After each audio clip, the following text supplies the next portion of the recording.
महाकुंभ का आयोजन हुआ, उसमें टेक होम राशन प्लांट का शुभारंभ भी किया गया। इसमें प्रधानमंत्री मोदी ने 1000 करोड़ की राशि भी ट्रांसफर की है। 16 लाख महिलाओं को इससे लाभ होगा।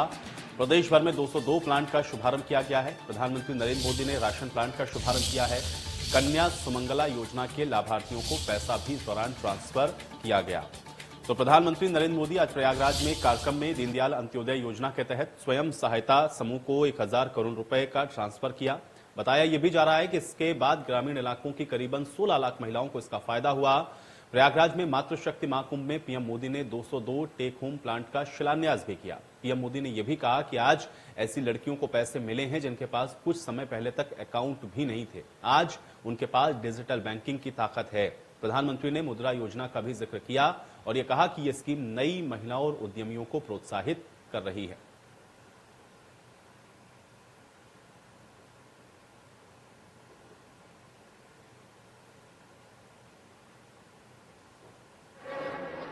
स्व सहायता समूह से जुड़ी बहनों से और कन्या सुमंगला योजना की लाभार्थी बेटियों से बात की।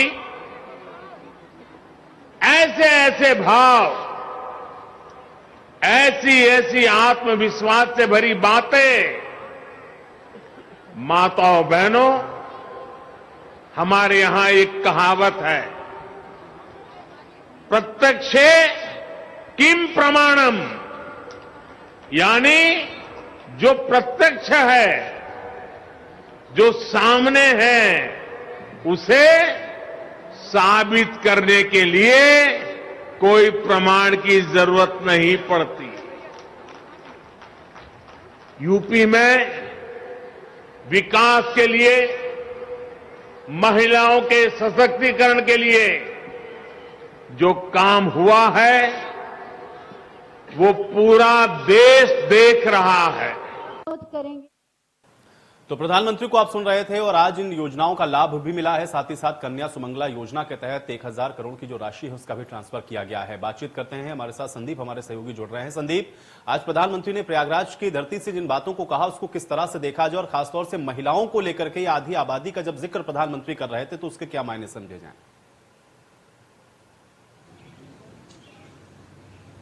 देखिए, महिला सशक्तिकरण की बात करते हुए उन्होंने पूरा जोर इस पे दिया कि जो भारतीय जनता पार्टी की सरकार है, चाहे वो प्रदेश में हो या केंद्र में हो, वो महिलाओं के प्रति काफी कार्य कर रही है और वो महिलाओं की सशक्तिकरण और महिलाओं को स्वावलंबी बनाने के पक्ष में हमेशा से रही है और उसी को देखते हुए वो कार्य कर रही है। यहाँ पर प्रधानमंत्री ने अपने वक्तव्य में भी इस बात का कई बार जिक्र किया कि वो स्वावलंबी बनाना चाहते हैं और महिलाओं को वो अधिकार जो अभी तक जिन अधिकारों से वो वंचित रही हैं, चाहे वो संपत्ति के अधिकार हो, चाहे उनके बैंक खातों के अधिकार हो, तमाम इस तरह के अधिकार जहां पर अभी तक महिलाओं को वंचित रखा गया, उन सभी अधिकारों को उनको दिया जाएगा, उनको देने का पूरा तरीके से प्रयास किया जा रहा है। उसी में स्व सहायता समूह की महिलाओं से उन्होंने बातचीत की और जो सुमंगला कन्या योजना के तहत जो लाभार्थी थी उन कन्याओं से भी बात की और साथ ही उनके खाते में सीधे जो है वो सुमंगला योजना का पैसा जो है वो ट्रांसफर किया। साथ ही जो अन्य लाभार्थी थे उनके अकाउंट में भी और जिनसे उनको लाभ पहुंचना है उसको उन्होंने धनराशि यहां पर प्रयागराज में उन्होंने ट्रांसफर किया। यहां पर टोटल 75 जिलों से करीब 2.5 लाख के आसपास महिलाएं जो है वो पहुंची थीं, जिनको संबोधित करते हुए सशक्तिकरण पर विशेष जोर देते हुए प्रधानमंत्री ने अपने भाषण को पूरा किया। बिल्कुल संदीप, लेकिन अब चूंकि चुनावी मौसम है और उस समय जितने भी रैली या दौरे हो रहे हैं उनको सीधे चुनाव के साथ भी जोड़ा जा रहा है। प्रधानमंत्री जिस तरह से सक्रिय हैं लगातार, चाहे काशी हो या फिर अन्य वो स्थल, आज प्रयागराज में प्रधानमंत्री का पहुंचना और महिलाओं को लेकर के इन बातों का जिक्र, क्या कहीं ना कहीं इसको चुनाव के साथ भी हम जोड़ें? और जो आधी आबादी का जिक्र अभी हम लोग प्रियंका गांधी को भी जब देख रहे हैं बहुत एक्टिव वो नजर आ रही, तो क्या उसके काउंटर के तौर पर या उन महिलाओं को जोड़ने के साथ ये एक संदेश है सीधे तौर पर प्रधानमंत्री का कि महिलाएं भारतीय जनता पार्टी के साथ जुड़े या वो जुड़ी हुई हैं? जी बिल्कुल, कहीं ना कहीं इसको हम चुनाव से जोड़कर देख सकते हैं क्योंकि 2022 का चुनाव जो है वो जो है उसकी आचार कभी भी लागू हो सकती है। उसी को देखते हुए इसको बिल्कुल जोड़कर ये देखा जा सकता है कि ये कहीं न कहीं आधी आबादी को भारतीय जनता पार्टी अपनी तरफ जोड़ने की बात कर रही है, कोई या कोशिश कर रही है। आप अगर हम बात करें प्रियंका गांधी ने, तो प्रियंका गांधी ने कहा था कि लड़की हैं, लड़ सकते हैं। तो इस बात को कहीं ना कहीं प्रियंका भी उस आधी आबादी को अपनी तरफ जोड़ने की कोशिश करें और पूरी तरीके से सक्रिय हैं। तो कहीं ना कहीं भारतीय जनता पार्टी, चाहे वो बनारस का कार्यक्रम हो या फिर आज प्रयागराज का कार्यक्रम हो या अन्य इस तरीके की जितनी भी रैलियां हो रही हैं या कार्यक्रम हो रहे हैं, उसमें कहीं ना कहीं भारतीय जनता पार्टी महिलाओं को सशक्तिकरण के नाम पर अपने साथ जोड़ने की कोशिश कर रही है और स्वाभाविक है कि ये कहीं ना कहीं राजनीतिक कार्यक्रम भी है। बिल्कुल संदीप, लेकिन अभी चूंकि महिलाओं का जब हम लोग जिक्र कर रहे हैं तो जाहिर बात है आज इतना बड़ा कार्यक्रम था, आपकी भी बातचीत हुई होगी।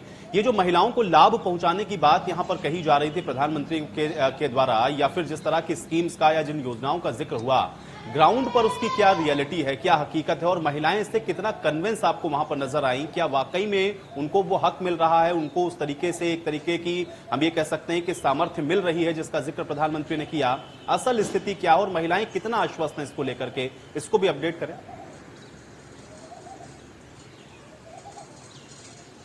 देखिए, यहाँ पर मिलीजुली प्रतिक्रिया रही महिलाओं की। जो महिलाएं दूर दराज से आई थी या फिर जो प्रयागराज की लोकल महिलाएं थी, उनकी सबकी मिलीजुली प्रतिक्रिया थी। कुछ उसमें ऐसी थी जो मुखर होकर इस बात को स्वीकार कर रही थी कि जितनी भी योजनाएं सरकार की तरफ से लागू की गई हैं, चाहे वो उज्ज्वला गैस की हो, चाहे सुमंगला योजना हो या स्वयं सहायता समूह की जो महिलाएं हैं उनको व्यापार करने या कार्य को करने के लिए जो भी सहायता सरकारी मिलती है वो हो, तो कहीं ना कहीं वो इस बात को मुखर होकर कह रही थी कि उनको ये सारी चीजें सहूलियतें मिली हैं। वहीं कुछ ऐसी भी थी कि जो इस बात से बिल्कुल इत्तेफाक नहीं रख रही थी कि उनको सहायता उन तक पहुंची है। कहीं न कहीं वो सरकारी मशीनरीज और तमाम जो व्यवस्थाएं बीच में होती हैं उन पे इस तरीके की बात कर रही थी कि ऐसी भी चीजें हैं जो उनको पूरी तरीके से चीजें नहीं मिल पा रही। सरकार की तरफ से घोषणाएं होती हैं, सरकार की तरफ से चीजें कही जाती हैं, तमाम मीडिया के माध्यम से लोगों को जानकारी भी मिलती है और उनके जो अन्य लोग हैं उनसे भी जानकारी, लेकिन कई बार ऐसा होता है कि उन तक वो सुविधाएं, वो बातें पहुंच नहीं पाती हैं। तो मिली जुली प्रतिक्रिया थी। कुछ लोग ऐसे थे जो इस बात को स्वीकार कर रहे थे कि उन्होंने पाया है, कुछ ऐसे भी लोग थे